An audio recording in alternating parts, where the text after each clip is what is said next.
Thank you all very, very much for coming. My name is Nisha McSweeney. I'm the editor of Anatolian Studies, and welcome to the November virtual seminar for the journal Anatolian Studies. And we have featured today one of the articles in the 2020 journal. That's an article by Murat, Akar and Demet Kara, and we're very lucky just to have Murat here today with us to present a paper and to answer your questions. So please do line up your questions in the Q&A box and join us for the discussion afterwards. Murat is an associate professor of proto-history at Mustafa Kemal University, and he tells me he is relatively fresh out of the field and he's been juggling the post-field work exhaustion with a very high teaching load. So we are especially grateful that he's managed to make time for us in his schedule this evening. Right, Murat, over to you. Okay, thank you very much. Good evening, colleagues, friends, and everyone online here with us today. I would like to begin by giving my most sincere thanks to Nisha McSweeney, Anatolian Studies Editorial Board, and the British Institute of Archaeology at Ankara for organizing this event. Even though I have to admit that online lecturing is still something that I'm not used to, I will still try to make it visually and intellectually appealing. Today, as the title says, I'm going to talk about collective and cultural memory building practices, particularly in the early second millennium BC, from the standpoint of a relatively unknown high hinterland site overlooking the Amuk Valley of Hatay, located on the southernmost part of Turkey. As summarized in the abstract reflected on the screen, this presentation is developed around the idea that constructing and deconstructing public spaces in the second millennium BC Anatolia, the Near East, and the Levant was not only a collaborative physical act, but also involved deeply embodied ritual symbolism. This symbolism is materialized in the practice of conducting public foundation and termination rituals that unified individual memories in space and time, transforming the physical act into a collective memory, a process that contributed to the formation of political and cultural memory. This argument is broadened to include peripheral settlements through the data acquired from rescue excavations conducted by Hatay Archaeological Museum at the hinterland site of Toprakhisar Höyük. By so, we intend to understand the practice of foundation and termination rituals and how these moments may have contributed to the political and cultural memory of a rural community living away from the center. This presentation is divided into three parts. In the first section, I will give an overview of the archaeological research and data we have in hand with regards to late third and early second millennium BC from the Amuk Valley. This will be followed by the introduction of Toprakhisar Höyük, a brand new excavation that has begun to provide the unique opportunity to explore the center and periphery dynamics in the region. In the third part, the result acquired from 3 years of fieldwork will be presented and discussed in line with the theoretical argument of collective and cultural memory, but formed by environmental and social triggers. With much respect to Robert Braidwood's pioneering surveys and excavation program, for almost a century now, the archaeology of the Amuk Valley contributed to major research topics, from macro-regional economies to cross-regional early interaction dynamics and mobility patterns. Holding its own regional relative chronology set through Braidwood's soundings conducted in the selected tells, the Amuk Valley revealed a unique archaeological data set for researchers interested in the larger understanding and synchronization of the cultural encounters over longer durations. This statement was further supplemented in 1930s and 40s through large-scale research excavations conducted at the two tell sites located roughly 20 kilometers northeast of modern Antakya, near the major branch of Orontes River. With an agenda to define the early interactions between Western and Eastern civilizations, Telechana was targeted by British archaeologist Sir Leonard Woolley, where he revealed the Middle and Late Bronze Age sequence, providing archaeological and textual anchorages to Kingdom of Mukish and its capital city, Alala. At Teltainat, the University of Chicago Syro-Hittite expedition explored the lesser-known third millennium BC dynamics and revealed a stratigraphic sequence with Neo-Hittite and Neo-Assyrian levels, providing references to the ancient city of Kunulula, the capital city of the recently defined Kingdom of Valasatin and then Unkipatina in the Iron Age.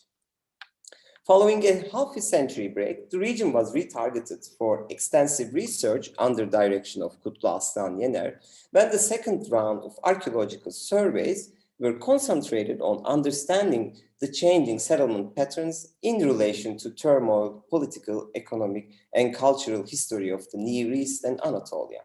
New surveys not only numerically increased the sites found over to 400, but spatially and temporarily defined site distribution patterns, reflecting the changes in the political, cultural, and structural organization of the valley throughout the millennia. Via interconnected research strategies, attention has also been given to the exploration of the changes in the environment and the way the anthropogenic exploitation altered the landscape. Tony Wilkinson's inspiring geoarchaeological research program set the foundations of the landscape-oriented approach through sediment coring strategies developed especially in and around the Amuk Lake and its vicinities of the capitals of Achana and Tainat. The first round of geoarchaeological explorations resulted with the understanding of the gradual expansion of the Amuk Lake from Chalcolithic to Iron Age, providing the first data sets to define the bounded relationship with the landscape and the responses given by the inhabitants of Amuk through under-shifting ecological and political conditions. The conventional understanding of the relation between Tainat and Achana until recently was based on the previous archaeological research, dictating that approximately around 2200 BC, a settlement shift occurred between the two sites, roughly marking what is archaeologically defined as Middle Bronze Age. While the earliest textual evidence comes from Achana's level 7 palace Middle Bronze Age complex, providing the name of the city as Alala, the earliest textual references targeting the region is coming from Ebla, the late 3rd millennium BC archives, mentioning the city of Alalahum, suggesting that perhaps by then the name was physically georeferenced to Teltainat. Two sites only being 800 meters apart, with small tells yet to be archaeologically explored in between and around, the current state of the archaeological data has been framed by Wilkinson and Yener under the concept of a megacity expanding into tells, where its different sectors were settled in different times, being dependent on the shifting riverbed, and stressing the role of environmental changes over cityscapes. The current early Bronze Age operations at Tainat are not sufficient enough for understanding the changing social dynamics and the material culture that defined this enigmatic time period. But hopefully, University of Toronto excavations there will shed further light on this particular time period. And the understanding of this period through Achana's first settlement period is perhaps a more complicated task, since the earlier levels explored by Woolley in 1930s are currently under water table. And at Achana, basically we need another 10 years to reach those very early Middle Bronze Age levels in our major soundings. Nonetheless, the data in hand is in accordance with a wider phenomenon.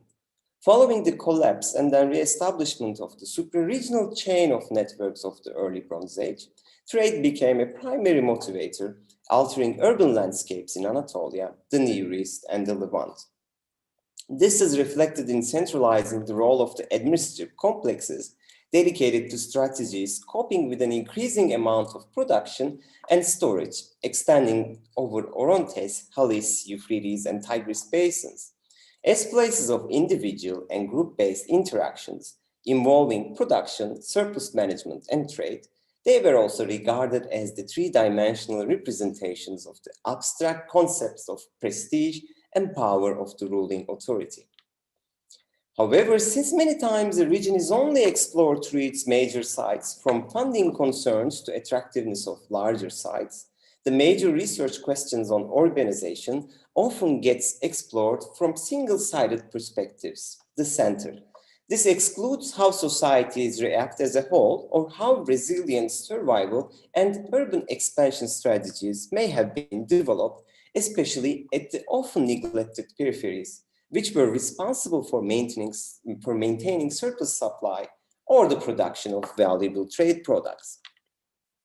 For evening the odds from a peripheral perspective, and in understanding the nature of collapse and reurbanization, I would now like to take your attention to the small-scale hinterland site of Toprakhisar Höyük.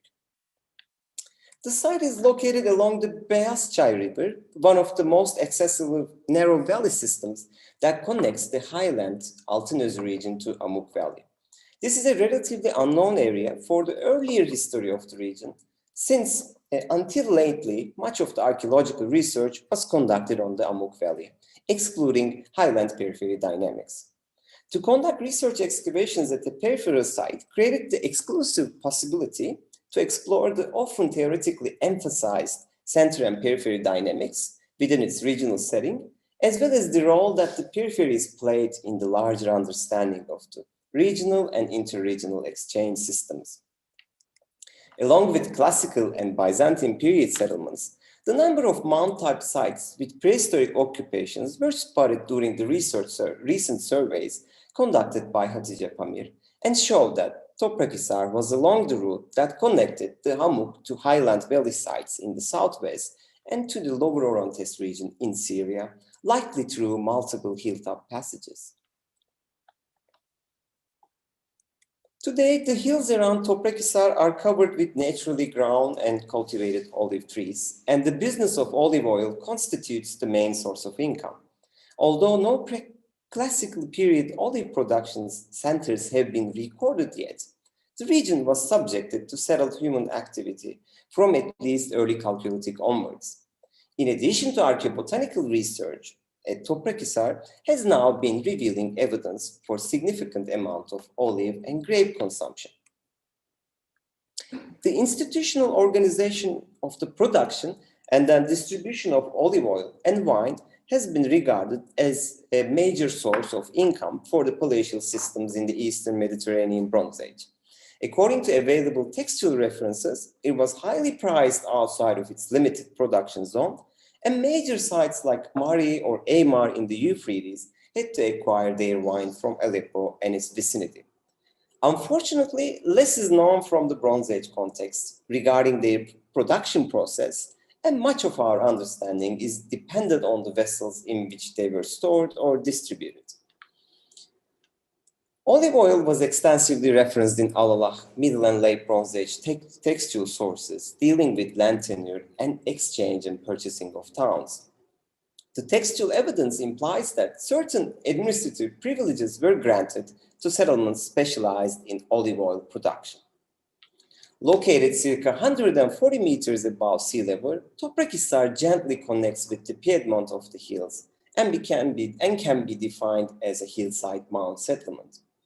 The undisturbed section of the site extends roughly across an area of 1 to 2 hectares, but the exact expansion of the site is unclear due to the significant human impact in the region. Heavily damaged by Toprakhisar village located on top, it is also under the threat from the Yarseli Dam that was constructed in 1980s, which became the primary motivator for the initiation of rescue excavations. The dam reservoir supplies the yearly water demand for extensive agricultural activities, and it surrounds the site from south to northeast.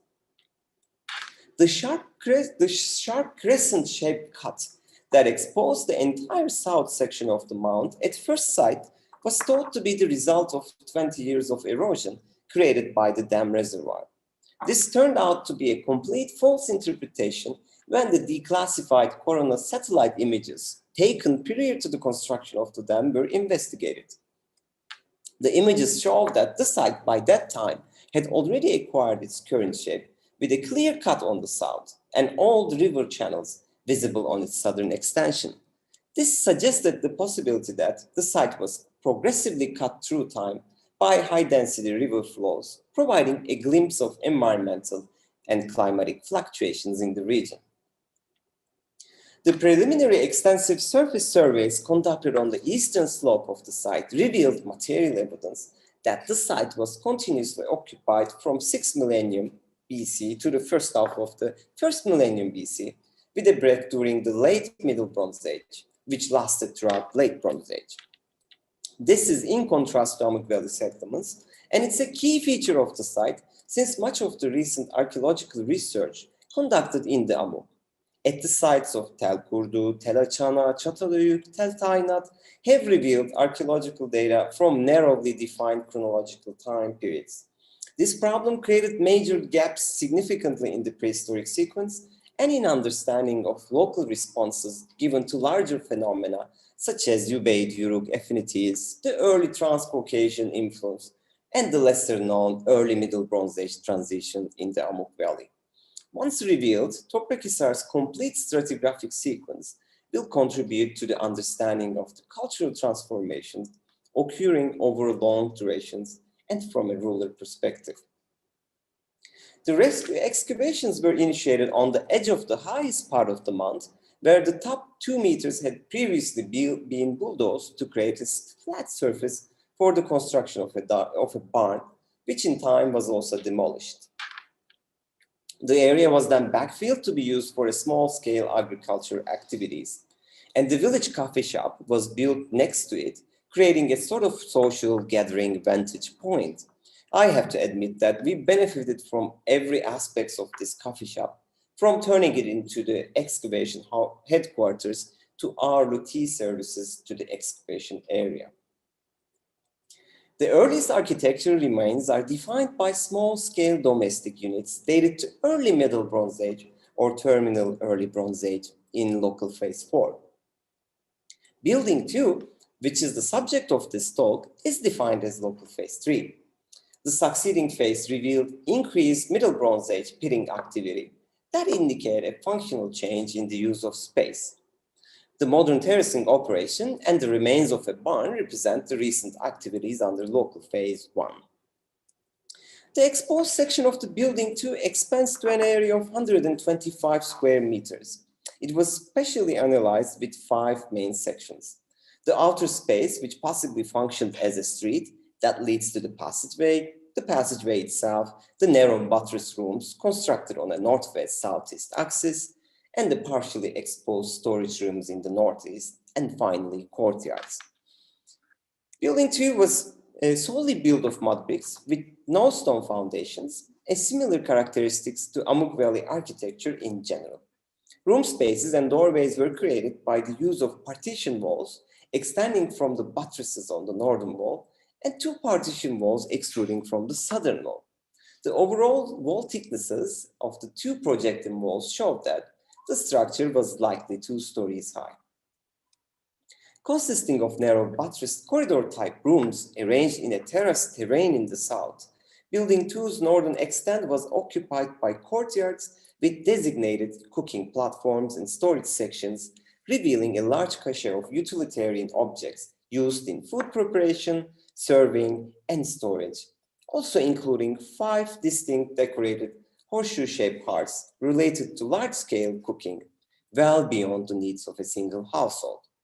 Highly specialized in function, the excavated context lacks any other type of finds, such as craft production tools, confirming that it was the kitchen, storage, and serving quarter of a much larger building complex with a specific designated function. The traits of functionally specialized and spatially designated quarters in a building complex is considered to be a primary index marker for defining the role of the structure. In case of Building 2, the large amount of space dedicated to surplus supply and food processing is considered to be one of the main indicators of an administrative management.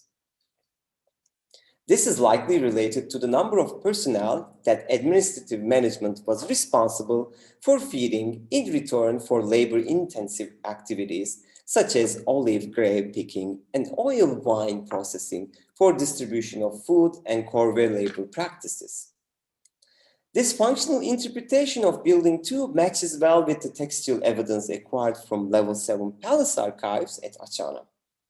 In organization of the agricultural production, text implied that administrative personnel from the center were residing in peripheral sites, overseeing and controlling agricultural progress.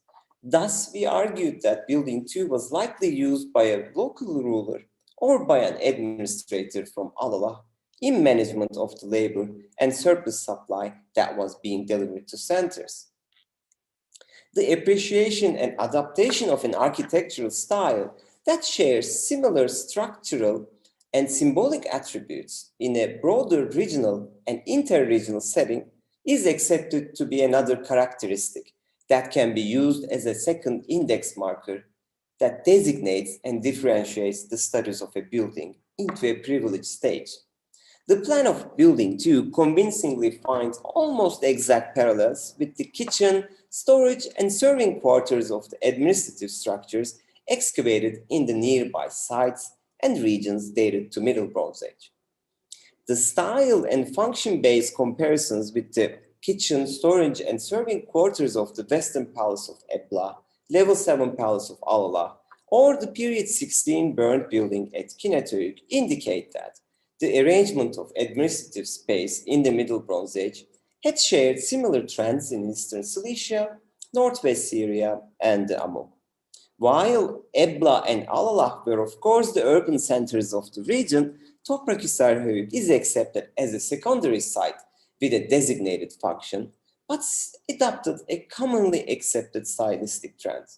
This, we stress that, was related to the symbolic messages meant to be given by the authority to the targeted community by constructing spaces of power which resembled the major palaces of the region. Building 2 at Toprakisar, as defined above, marks the beginning of a new period that differs strikingly from the previous local phase 4 explored in the same excavation unit. The earlier building phase encountered below the courtyards revealed absolutely no signs of administrative structures, but small-scale units. The establishment of a relatively large structure in the succeeding phase indicated an upward trend in the economic capacity of the settlement, likely related to its specialized agro-industries as part of the reurbanization pattern observed in the region. Building 2 was destroyed by a burning event, not only sealing its material contents in situ, but also the well-preserved and carbonized wooden logs likely used to support either a second story or the rooftop. These logs were block lifted and are now under a dendrochronological study. As part of this research conducted by Charlotte Pearson, the 2 C14 dates acquired from the short-lived branches found around the hearths, possibly used as fuel, have given consistent early second millennium BC dates. The absolute dates acquired match well with the foundation of the Western Palace at Ebla, or Kültepe level 7 in central Anatolia, indicating that Toprakhisar Höyük also benefited from the trends in the reurbanization, well noted in the Amuk as well as in the neighboring regions. The construction of Building 2, thus stratigraphically and comparatively stated above, defines a new era for the community of Toprakisar, a period of administrative management that would have affected the life ways of the entire community, a moment in time that we propose to left marks in the collective memory of its residents. This statement finds archaeological proof by the discovery of offerings left in a sealed votive pit along the outer wall of Building 2, implicating that a foundation ritual was conducted prior to its construction. The stratigraphic relationship of the pit 72 with Building 2 comes from 2 lines of evidence. First, it was dug from the same ground level of the base of the mud brick walls. Second, it's shallow and smaller in size and contained no trash deposits, but yielded a stone statuette carved from sandstone. The pit was then sealed, and 2 crudely carved and highly stylized sandstone torsos were placed, marking the location of the pit. Although not included in the Anatolian Studies 2020 publication, several more crude statues found during the removal of the building in 2019 confirm our statement that a foundation ritual was performed prior to the construction of Building 2. The lifespan of Building 2 ended with a burning event, as we said. Sealed by its own destruction debris, a number of pits were dug in the succeeding phase. Currently, it's a difficult task to pin down the temporal distinctions within the pit phase yet, but one can distinguish pit 32, located along the outer wall, which differs from the surrounding pits, functioning for garbage disposal or grain storage. Pit 32 is very strongly argued that a termination ritual is assisted. The ceramic collection in the pit consists of jugs, bowls, cups, cooking pots, and storage jars, perhaps used in a ritual that included feasting. It also yielded a heavily burned plaque fragment. All these artifacts indicate intentional deposition rather than garbage disposal.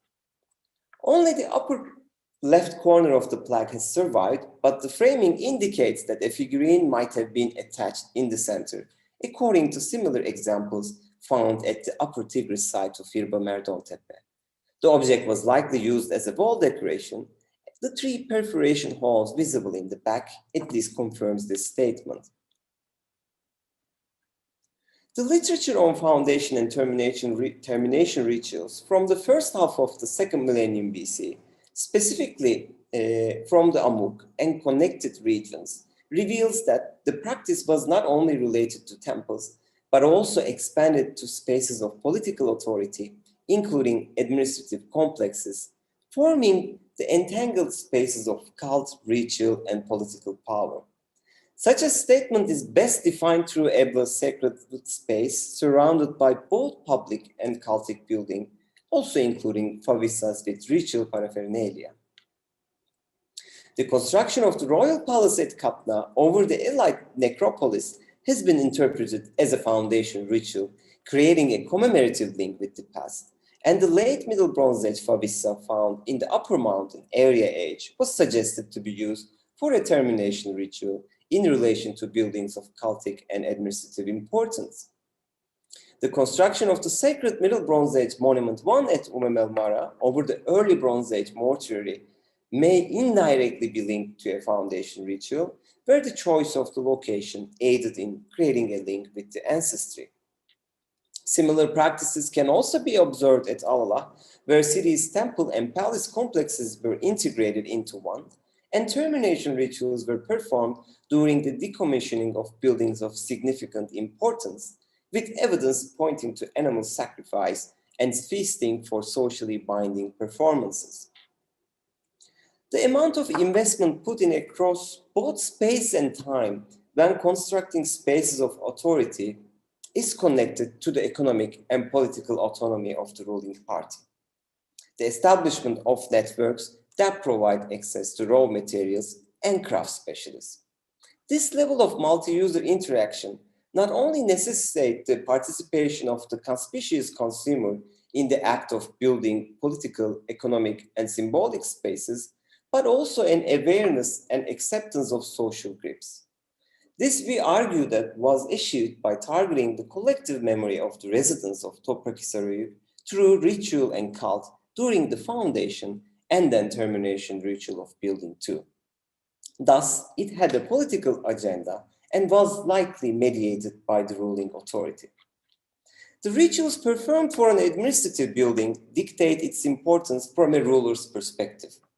Political messaging through ritual was needed to create a bond between the community and the administration for the efficient use of corvée labor in tasks like olive picking, grape picking, or in construction of public spaces. This ritual mode of production exclusively defines the way communal ritual practices were used by authorities as a way of establishing and emphasizing political power. The objects found in the foundation ritual at Toprakisar were not intended to be viewed by an audience, yet their moment of placement was used to engrave a moment in the constructed collective, political, and cultural memory of its residents. The objects used in this ritual context are also of peculiar character, further contributing to the understanding of the temporal and spatial distribution in the Near Eastern context. Generally defined as stone spirits following Carter's work in 1970s, the crudeness of the style attested at Toprakisar examples is identical to stylized male and female stone reliefs found in late Bronze I context at Achana. These are also being carved in a worshipper posture, are associated with Hurra-Mitannian levels at the site. Several other smaller and much cruder versions found are presented without arms and legs. The head is often roughly shaped, and facial details were vaguely added in some of them. They have been interpreted as stone spirits, guardians, or chthonic deities placed in doorways or building foundations. Although a rich collection of anthropomorphic and zoomorphic terracotta figurines were found in the Middle Bronze Age residential, cultic, and funerary contexts at Tel Achana, no stone statues in crude style were found. While holding on to presence or absence approach should be taken cautiously, the current data generated from Achana has shown that the style likely appeared at the site following the establishment of the Mitannian authority in the region. The earliest attestation of this particular style dates back to early Bronze Age at sites of Selankaiye, Rayde, Tel Brak, pointing to its source of origin in Middle Euphrates, Kabur, and around. Several examples from Girdevaz, Hirbe Merdontepe, Siirt Türbe Höyük define their extent into Upper Tigris region in Middle and Late Bronze Ages. Examples from Northwest Syrian sites such as Ebla and Tel Efes also do occur in archaeological contexts, but in late, middle, or late Bronze Ages. Toprakhisar Höyük examples from an early Middle Bronze Age context may indicate that the practice of placing crudely carved figurines as votive offerings or as protective spiritual guardians evolved long before the Mitannian era in the region. In accordance with the distribution patterns of the available data set, this may perhaps signal a nomadic, pastoralist, Hurrian, Amorite, or unknown identity in its origin that is, let's say, non-local to Amuk Valley.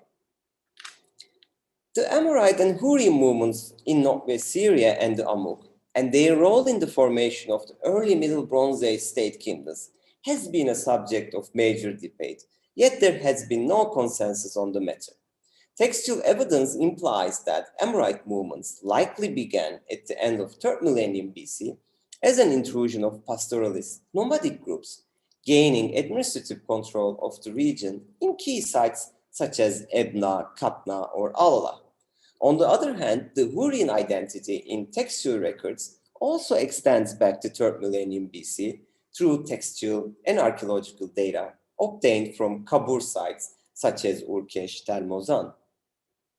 Although run by Amorite rulers, roughly half of the names attested in the level 7 text are Hurrian et al., pointing to an already formed mixture of Amorite and Hurrian groups towards the end of Middle Bronze Age in the Amuk Valley. Thus, it's generally accepted that following the period of crisis caused by conflicts between Hittites and, let's say, Amorites, which led to the fall of the Amorite kingdom of Yamhat and the Old Babylonian dynasty, the Hurrian states between Euphrates and Tigris zones were unified under Hurrian rulers and set the foundations of the Mitannian Empire, stretching from Alalakh in the west to Nuzi in the east in the late Bronze Age. A hypothesis put forward by Harvey Weiss discusses the relationship between the globally traced 4.2 kbp climatic events and the archaeologically not well traced population movements that likely occurred at the end of 3rd millennium BC.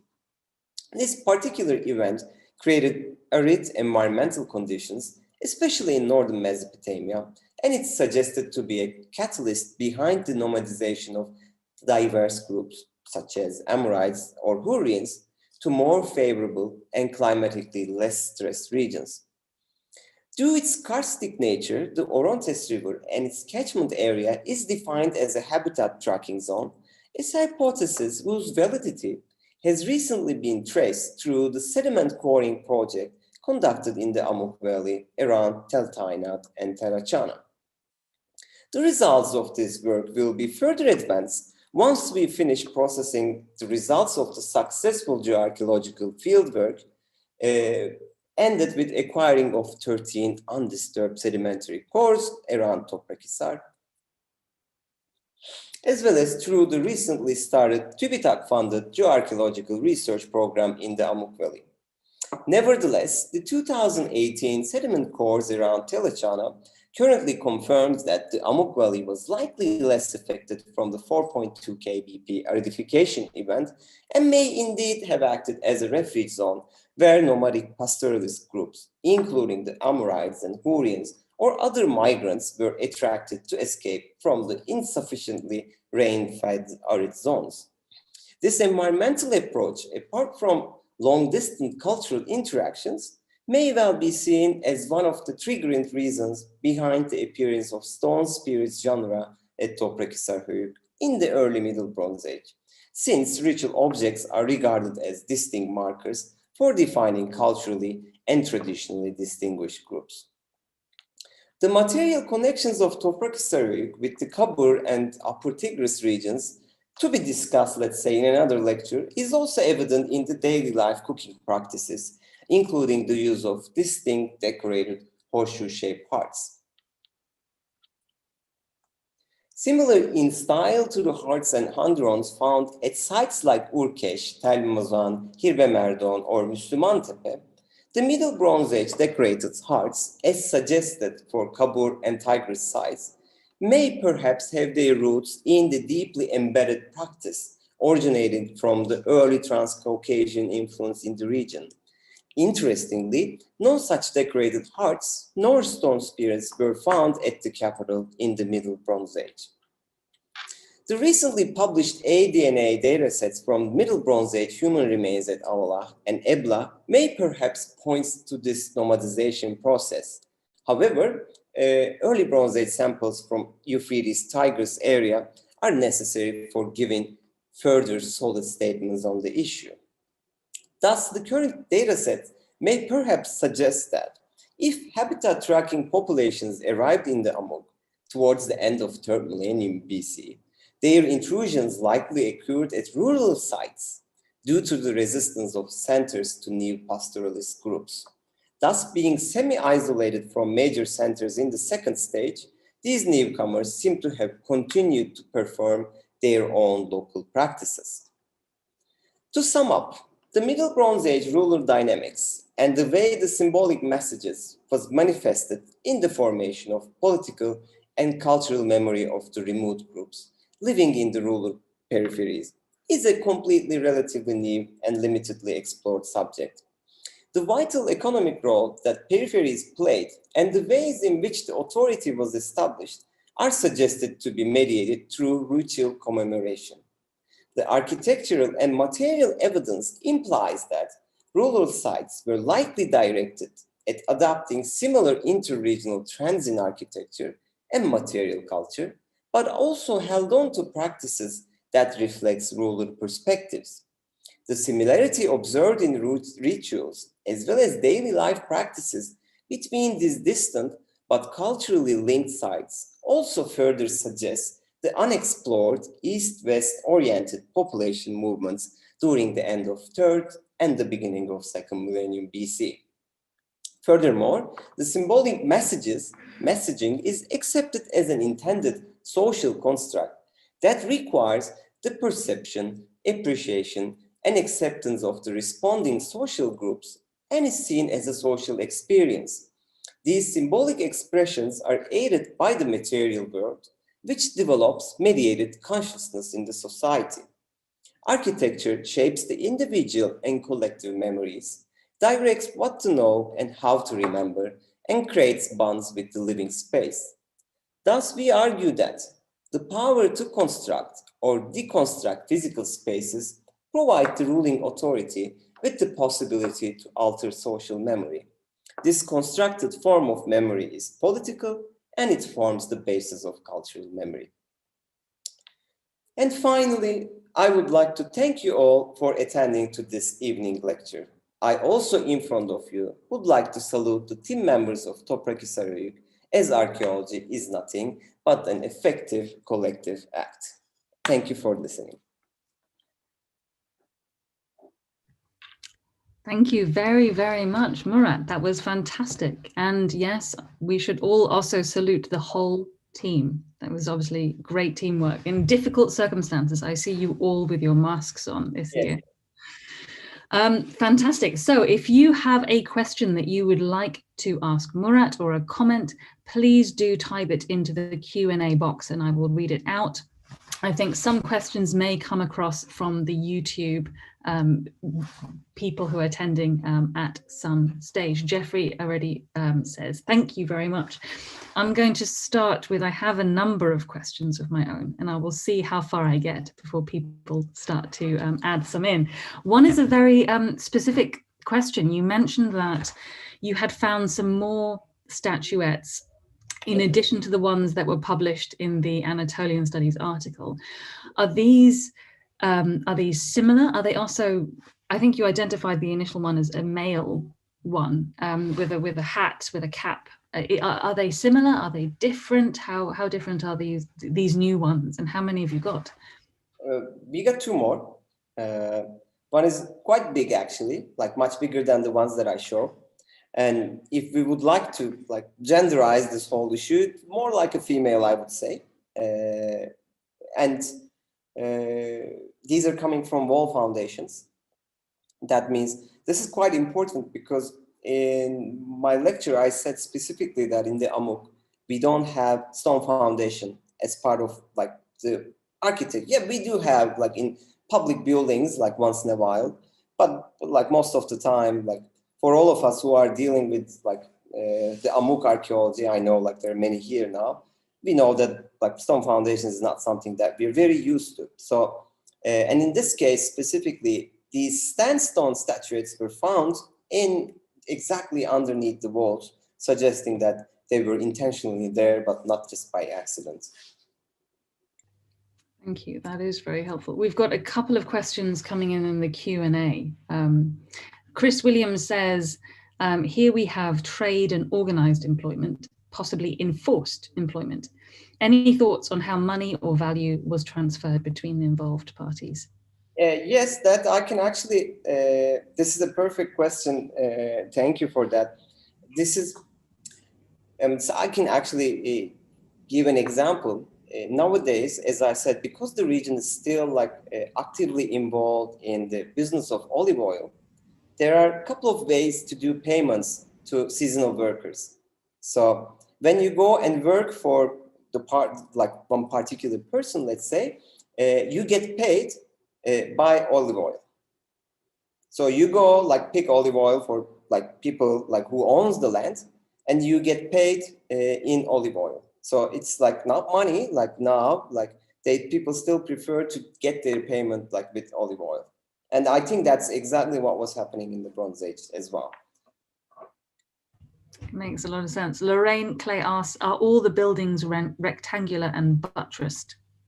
Are all the buildings rectangular and buttressed? Well, we have one building so far. We would like to find like more buildings, of course, but like this is, as I said, it's a very relatively new project. We are now actually exploring like the end of early Bronze Age. And this was, again, not part of this talk, but like, so basically we are exploring our third like substantial building phase. And we just finished excavating it, that's this summer. So hopefully we will have like a better idea, or like, I can say like, we can really see like this particular transition period, because as I said, we have Tainat on one hand, Zachana on one hand, so they're also disconnected, but there we have the chance to connect everything at once. Actually, that's really interesting. So on these really preliminary results, do you feel that there is a difference, right, these earlier periods? Is it too early now? 100%, definitely.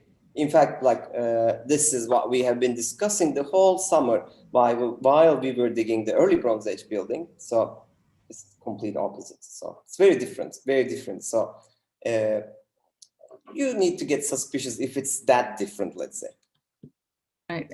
In terms of styles of architecture, or yeah, I mean, even like as a big, I can say the complete city planning orientation is changing, like, and that's the big thing. Like, I mean, when like sort of city plans are changing, you can suspect about like something is going on. So, I mean, let's say not the city, but like the village plan is changing for our case, I would say.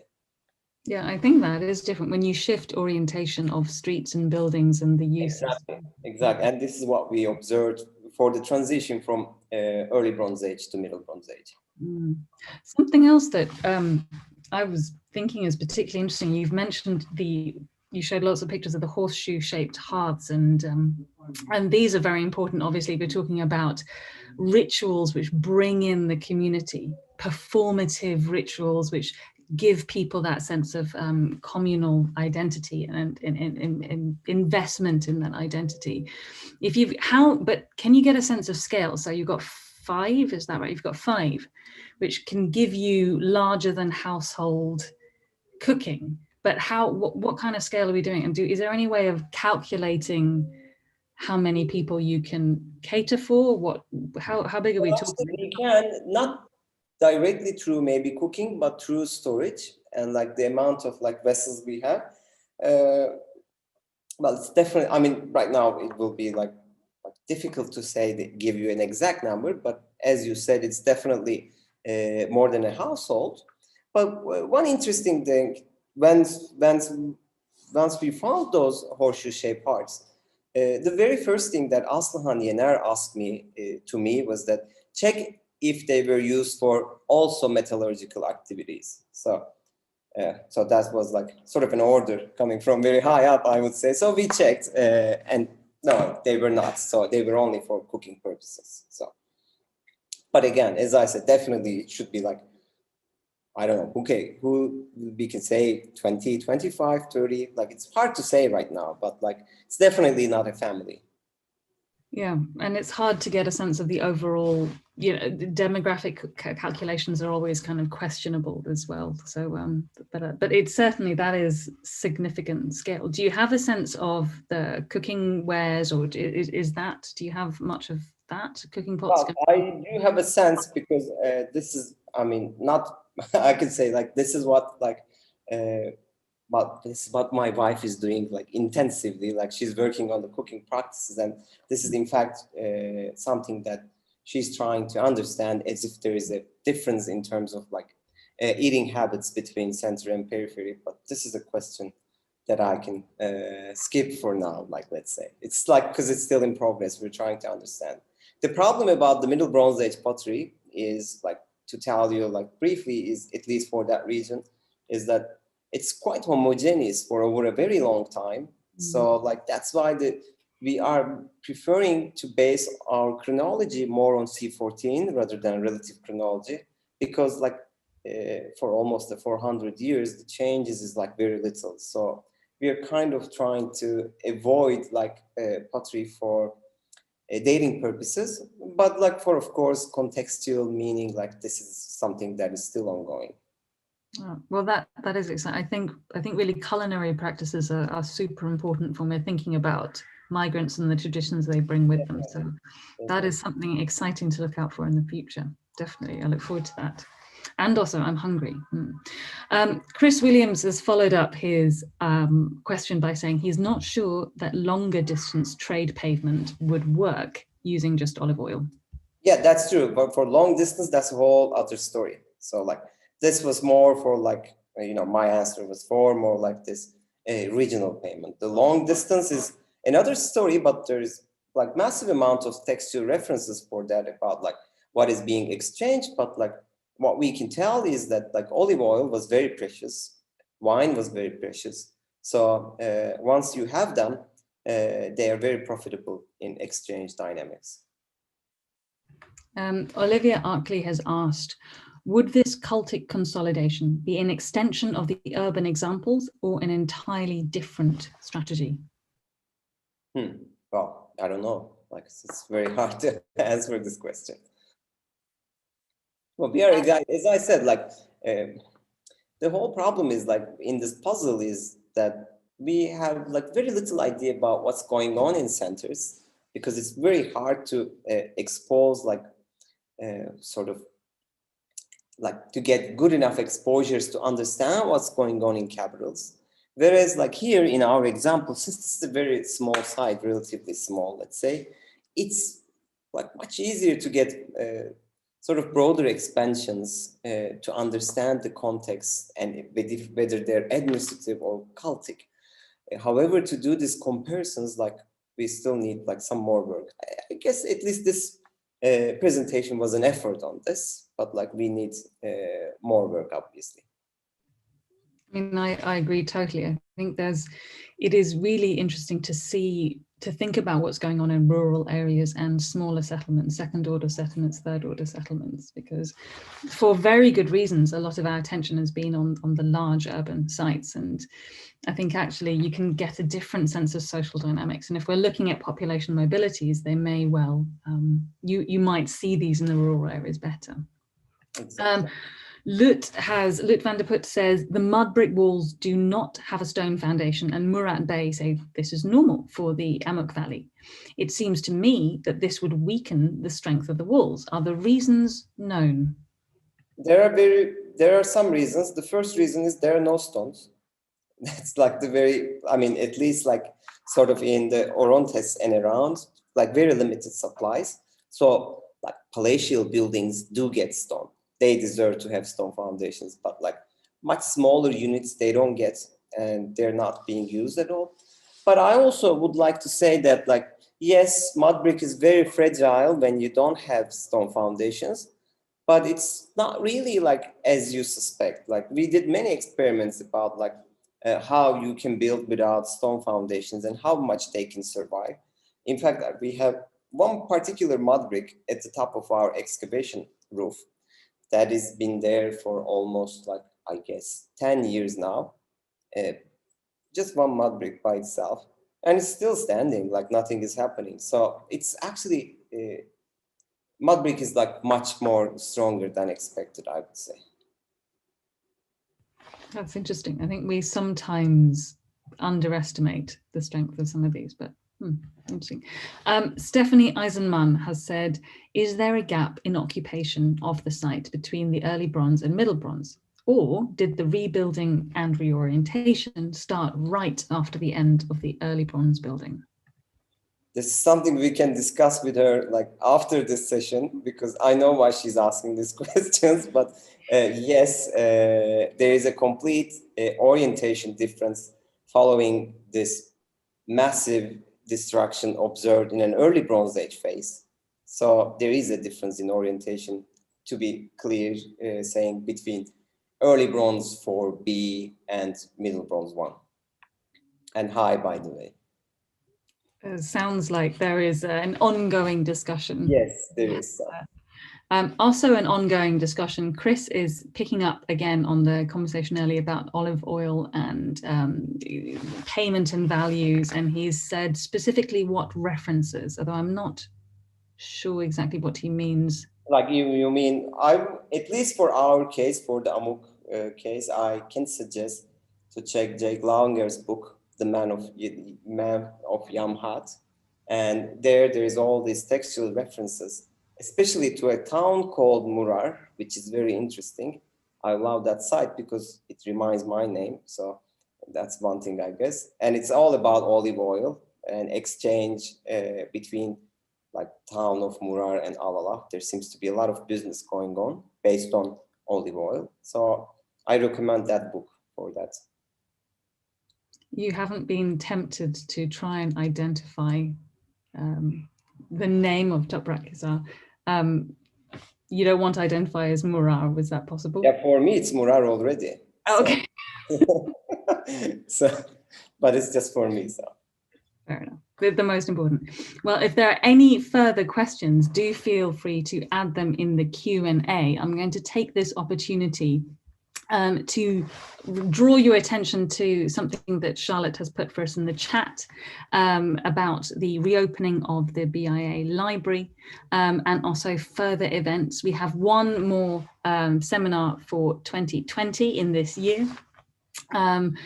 by Dario Calomino. So information about that can be found on the BIAA's website. And we will continue in 2021 with the last few papers from the 2020 volume before we move on to the 2020 volume. Now, in the absence of any final questions going to Murat, I guess one thing that I would ask, that you've touched on a much bigger topic of trans-regional migrations and, you know, tying in ADNA, which is obviously the hot new thing. This is research which is literally straight off the press. It's also like right this year. In terms of where you think the archaeology of migration is going, and this is something I'm very interested in myself, do you think that we had a period in archaeology where we didn't want to talk about it? It became tainted. It was. Do you think it's now back? Do you think we've now developed the methodologies, we've developed the language that we can talk about it again without falling into those traps, almost they're political traps, that we didn't want to talk about them for political reasons? And do you think is it back now? Can we do it again? Oh, I think it's definitely back. And I think it has to be back. And because I completely agree that we had this time period of saying migration, oh, it's like too risky, too bad, like shame on you. Like, but like when you start to blend in all these different types of data together, I think, of course, we need to talk about migration, since people are migrating in the end. And this whole process, we are observing this here very clearly in Hatay, because we are basically in a conflict zone, let's say, which was affected this whole region quite clearly. So you can see like how like people moving are actually affecting like the whole daily life. So I think it's not something that we need to be scared of. But of course, like we need to be maybe careful at some point, but this is something that definitely we really need to talk back again, because people move in the end. We don't need to be really very scared about this idea. Yeah, it was viewed as a very old-fashioned thing, and we reacted against it. And I think it's exciting now that it's coming back, thinking about it carefully in a theoretically informed way. Yeah.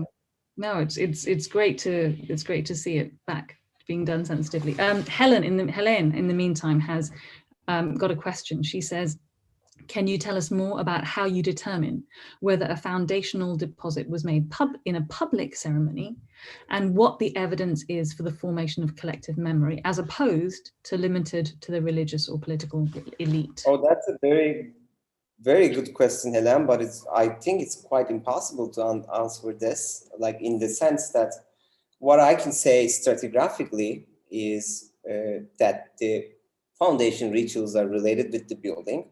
That is, I can confirm stratigraphic.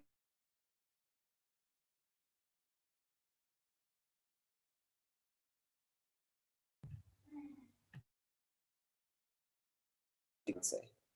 And I don't think even if I can answer this. Okay, Murat, I lost your audio for a moment. I lost your audio stream for a moment. I don't know if other people were able to hear your answer. Murat, hello? No? Murat, can you hear me? Okay. No? Yes? Hello, Murat? Have we lost you? Okay. I am not sure whether it is my connection or whether it is Murat's connection or whether it is the whole of Zoom which has gone down. I seem to have lost everyone. Okay, Lut has replied, okay, there are still people who can hear me and there are still people who are physically here. Okay, I think we have lost Murat completely. In that case, I would like to say to everybody, thank you very much for coming. I'm very sorry that we have lost Murat a little bit earlier than we had hoped. I'm glad we have had the chance to speak to him and ask some questions. I'm sure if there are further questions, he will probably be happy to answer them separately by email. Jeffrey has mentioned a question in the Q&A. Murat, I think Murat is coming back. I'm back again. You're back. Brilliant. Okay. Okay. We can now see you and hear you fantastically. Just to deal with Jeffrey Edgson, who has a question on contacting the BIA library and the collections. If you go on the BIA website, you should be able to get hold of the contact details for the library and archives. So send them an email and they should be able to help you out.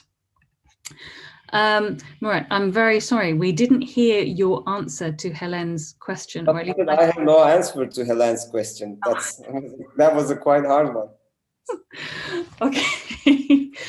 Never mind then. But it was a question about whether you know if it's public or limited. Very difficult to say. It's very difficult to say. Yeah. I mean, maybe we can judge by the amount of like ceramics we retrieved from the termination ritual. Mm-hmm. It can give us an idea about the number of people involved in the feasting, but for a foundation ritual, at least with the current evidence we have in hand, I don't think I can answer that question. I suppose that's it. You can have a lot of people spectating, or you could have very few people spectating. Exactly. That is difficult without more. But it's a good one. It's a good question and an important one. Right, I suspect we've had roughly 20 minutes worth of discussion, and I am very fearful that we will be cut off again with the vagaries of the internet. So I'm going to leave it for now. If there are further questions, then again, please do drop an email to one of us and we will try and deal with them some other time. We have one person with a hand raised. Rula, would you like to speak, or would you like to type something into the chat box or the Q&A box, or was the raised hand a mistake? Hi, Rula. I don't know, maybe this is a mistake. Okay, if Rula doesn't have a question, that's absolutely okay. It's a mistake. Okay, not a problem. Don't worry then. In that case, but hello. In that case, I will call it an evening for now. Thank you all for joining us. We hope to see you again next month, and thank you very much, Murat, for the discussion. Thank you all for listening. I hope you enjoyed this session. What can I say? I enjoyed it, I would say. So.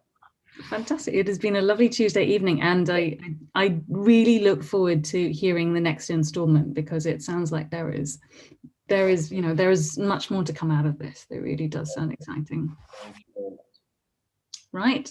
I'm going to end the webinar now. Thank you all very much for joining. Have a good evening.